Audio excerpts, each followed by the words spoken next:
தகீப் என்னும் கூட்டத்தினர் நபி ஸல்லல்லாஹு அலைஹி வஸல்லம் அவர்களை சந்தித்து இஸ்லாத்தை பற்றி தெரிந்து கொண்டனர்.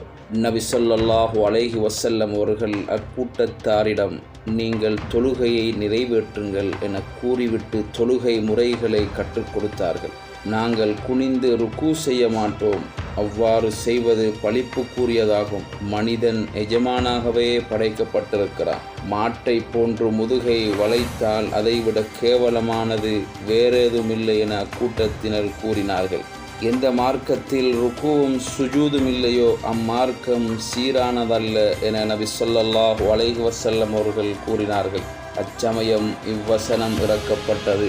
வஇதா கீல லஹும் இர்கஉ லா யர்கஊன், அவர்களை நோக்கி குனிந்து தொழுது கொள்ளுங்கள் என்று கூறப்பட்டால் அவர்கள் தொழுது குனிய மாட்டார்கள்.